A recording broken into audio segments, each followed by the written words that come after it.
नमस्कार दोस्तों, Buddha motivational 99 YouTube channel में आपका दिल से स्वागत है।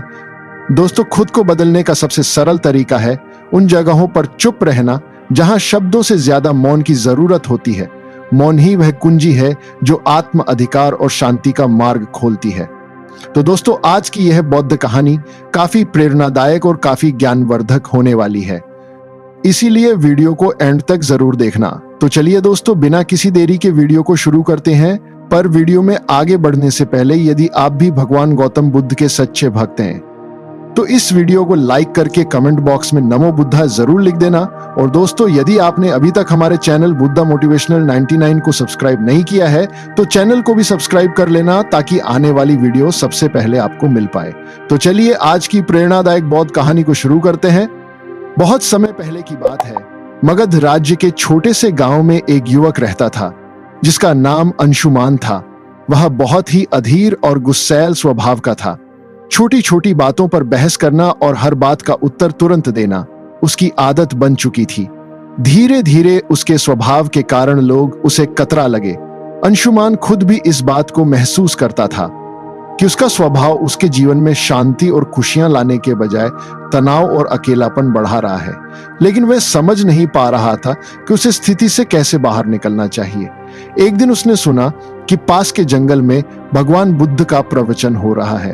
बुद्ध के बारे में उसने बहुत कुछ सुन रखा था, उनकी करुणा, उनका ज्ञान और उनके द्वारा दी गई जीवन की शिक्षाएं।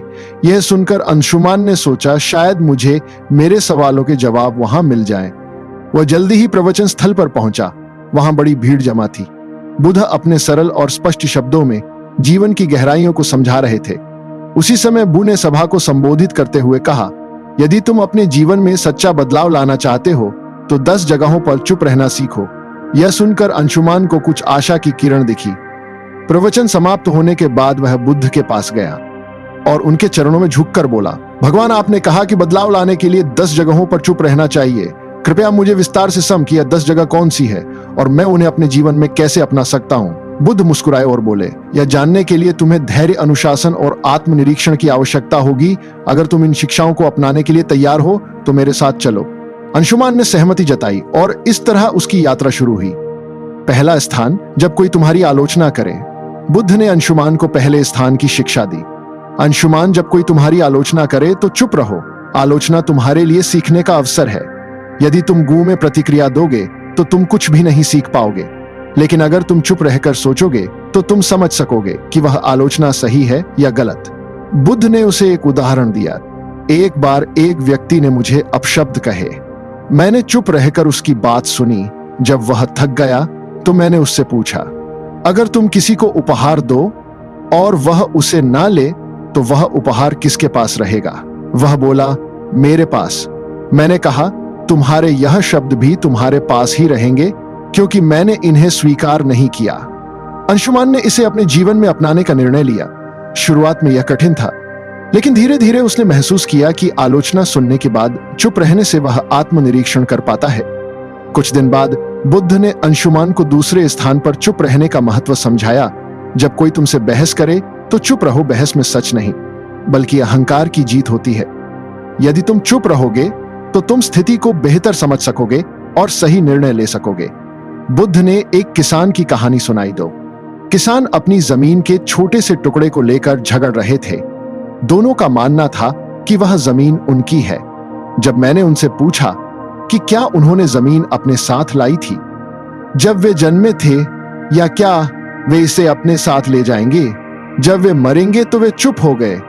इस शिक्षा ने अंशुमान को सिखाया कि बहस में पढ़ने से बेहतर है चुप रहकर समाधान की ओर बढ़ा जाए। तीसरा स्थान, जब कोई गुस्से में हो। बुद्ध ने अंशुमान से कहा, गुस्सा आग की तरह है। यदि तुम इसमें घी डालोगे तो ये और भड़क जाएगा। इसलिए जब कोई गुस्से में हो तो चुप रहो, उसकी गुस्से की ऊर्जा खत्म हो जाएगी। इसके लिए उन्होंने एक कहानी सुनाई। एक राजा ने अपने मंत्री को गुस्से में फांसी की सजा सुनाई। मंत्री ने कुछ नहीं कहा।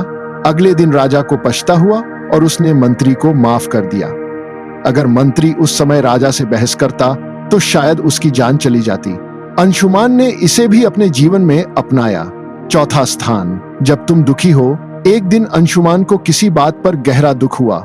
उसने बुद्ध से कहा, भगवान, मैं इस पीड़ा को सहन नहीं कर पा रहा। बुद्ध ने कहा, जब तुम दुखी हो तो चुप रहो।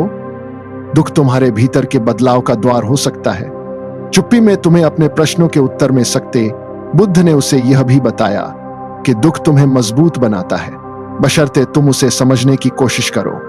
5वां स्थान, जब कोई तुम हुए। बुद्ध ने अंशुमान से कहा, जब कोई तुम्हें जानबूझकर उकसा तो चुप रहना ही सबसे बड़ा उत्तर है। यह तुम्हारी शक्ति और धैर्य को दर्शाता है। उन्होंने एक साधु की कहानी सुनाई।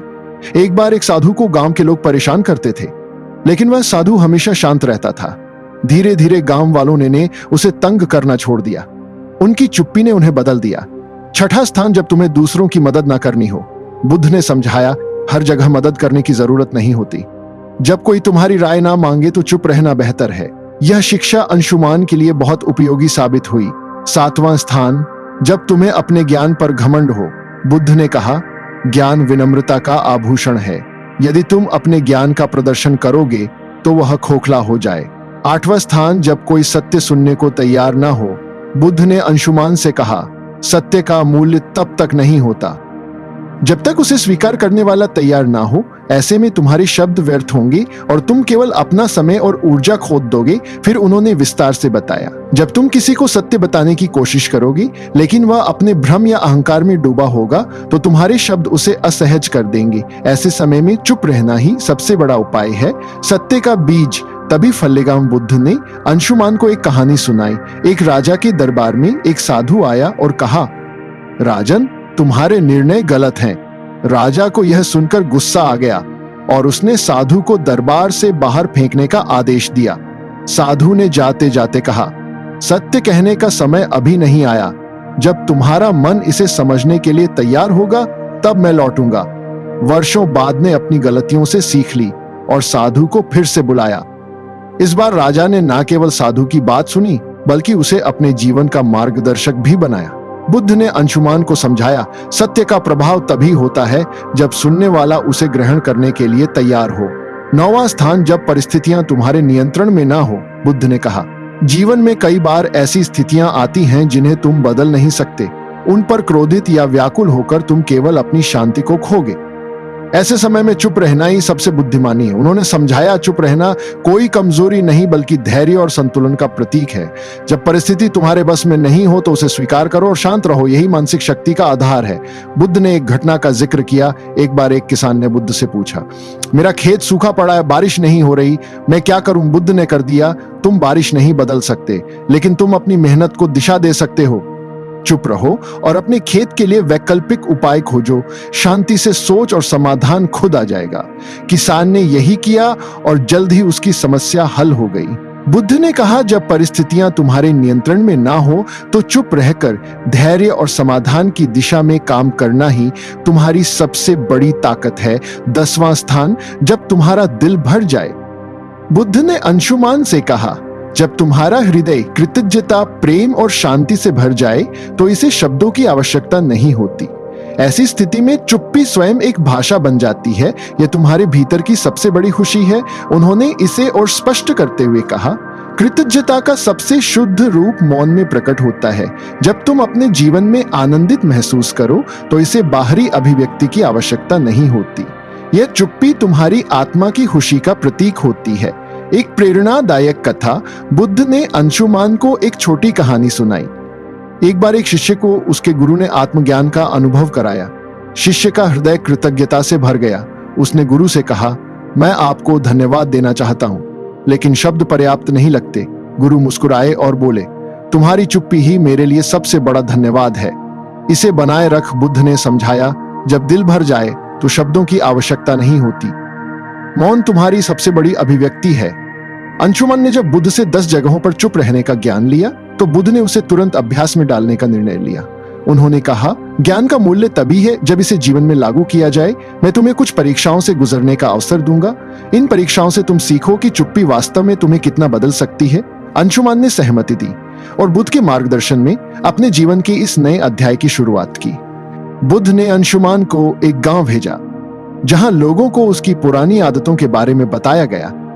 जैसे ही अंशुमान वहां पहुंचा, लोगों ने उसे बुरा भला कहना शुरू कर दिया। गांव वालों ने कहा, तुम्हारे जैसे लोग कभी नहीं बदल सकते। तुम हमेशा दूसरों को दोष देते हो। तुम यहां क्यों आए हो? अंशुमान का स्वभाव था कि वह तुरंत जवाब दे और खुद को सही साबित करे, लेकिन इस बार उसने बुद्ध का बताया। पहला स्थान याद किया, जब कोई तुम्हारी आलोचना करे तो चुप रहो। वह शांत खड़ा रहा। धीरे धीरे गांव वाले थक गए और उसकी चुप्पी देखकर हैरान हो गए। उन्होंने महसूस किया कि वह बदल चुका है। अंशुमान बुद्ध के पास लौटा और कहा, भगवान, चुप रहना कठिन था, लेकिन इससे मुझे एक नई ऊर्जा मिली। बुद्ध मुस्कुराए और बोले, यही पहला कदम है। अब अगली परीक्षा के लिए तैयार हो जाओ। दूसरी परीक्षा। जब कोई बहस करे, बुद्ध ने अंशुमान को एक व्यापारी के पास भेजा जो हमेशा अपने ग्राहकों से बहस करता रहता था। बुद्ध ने कहा, इस व्यापारी से कोई सवाल पूछो और जब वह बहस करे तो चुप रहो। अंशुमान व्यापारी के पास गया और पूछा, आपके सामान की कीमत इतनी अधिक क्यों है? व्यापारी तुरंत गुस्से में आ गया और बहस करने लगा, तुम्हें क्या पता कि मैं कितना मेहनत करता हूं? क्या तुम मेरे काम की कदर नहीं करते? अंशुमान ने बुद्ध के दूसरे स्थान को याद किया, जब कोई बहस करे तो चुप रहो। वह शांत खड़ा रहा। उसकी चुप्पी ने व्यापारी को सोचने पर मजबूर कर दिया। उसने महसूस किया कि बहस का कोई अर्थ नहीं है। तीसरी परीक्षा, गुस्से का सामना करना। अब बुद्ध ने अंशुमान को एक ऐसे व्यक्ति के पास भेजा जो अपने गुस्से के लिए कुख्यात था। अंशुमान को उसके पास जाकर मदद मांगने को कहा। उस व्यक्ति ने गुस्से में कहा, तुम्हें मुझसे मदद चाहिए? तुम्हारी हिम्मत कैसे हुई? अंशुमान ने पहले की तरह जवाब देने की बजाय चुप रहने का निर्णय लिया। धीरे धीरे उस व्यक्ति का गुस्सा शांत हो गया। उसने कहा, तुमने मुझे जवाब क्यों नहीं दिया? क्या तुम डरे हुए हो? अंशुमान ने कहा, मैं आपके गुस्से को नहीं बढ़ाना चाहता था। उस व्यक्ति ने महसूस किया कि चुप्पी में शक्ति है। चौथी परीक्षा, दुख का सामना करना। अगली परीक्षा में बुद्ध ने अंशुमान को एक विधवा स्त्री के पास भेजा जिसका इकलौता बेटा हाल ही में मृत्यु को प्राप्त हुआ था। वह स्त्री अपनी पीड़ा में किसी से बात नहीं करती थी। बुद्ध ने कहा, उसके पास जाओ और बिना कुछ कहे उसकी मदद करो। अंशुमान उसके पास गया और बस उसके पास बैठा रहा। उसने कुछ नहीं कहा, लेकिन उसकी मौन उपस्थिति ने स्त्री को सांत्वना दी। उसने पहली बार किसी से अपनी कहानी साझा की और अपने दुख से उभरने का प्रयास किया। बुद्ध ने कहा, दुख में चुप्पी कई बार शब्दों से अधिक प्रभावी होती है। पांचवी परीक्षा, उकसावे का सामना करना। बुद्ध ने अंशुमान को एक ऐसे समूह के पास भेजा जो उसे उकसाने के लिए तैयार था। उन्होंने अंशुमान को अपमानजनक बातें कही, लेकिन अंशुमान शांत रहा। उसकी चुप्पी ने उन्हें हार मानने पर मजबूर कर दिया। परीक्षाओं के बीच अंशुमान ने बुद्ध से पूछा, भगवान, चुप रहना कैसे इतना प्रभावी हो सकता है? बुद्ध ने कहा, एक बार एक राजा ने एक साधु से पूछा, जीवन में सबसे बड़ी ताकत क्या है? साधु ने राजा को एक कटोरा पानी और तेल दिया। उसने कहा, पानी और तेल को मिलाओ। ने कोशिश की, लेकिन तेल पानी में घुल नहीं पाया। साधु ने कहा, चुप्पी तेल की तरह है, इसे आपसे अलग नहीं किया जा सकता। जब तक तुम इसे संभालोगे, यह तुम्हारी सबसे बड़ी ताकत रहेगी। अंत की परीक्षा, जब दिल भर जाए। अंत में बुद्ध ने अंशुमान को से एक और परीक्षा लेने को कहा। उन्होंने कहा, जब तुम्हारा दिल खुशी और कृतज्ञता से भर जाए, तब चुप्पी को अपनाओ। अंशुमान ने महसूस किया कि जब वह अपनी सभी परीक्षाओं में सफल हुआ तो उसका दिल शांति और आनंद से भर गया। उसने बुद्ध के चरणों में झुककर कहा, भगवान, मैं बदल चुका हूं। अब मैं जानता हूं कि चुप्पी ही सच्चा ज्ञान है। यह कहानी हमें सिखाती है कि चुप रहना केवल बोलने से बचना नहीं है, यह एक आंतरिक शांति और समझ का प्रतीक है। बुद्ध की यह शिक्षा हमें अपने जीवन के हर पहलू में संतुलन और शांति लाने का मार्ग दिखाती है। जब हम बोलने की बजाय सुन और समझना सीखते हैं, तो जीवन वास्तव में बदलने लगता है। यह कहानी हमें सिखाती है कि चुप्पी सिर्फ शब्दों का अभाव नहीं, बल्कि आत्मा की भाषा है। चुप रहना सीखो, यही सच्चा बदलाव है।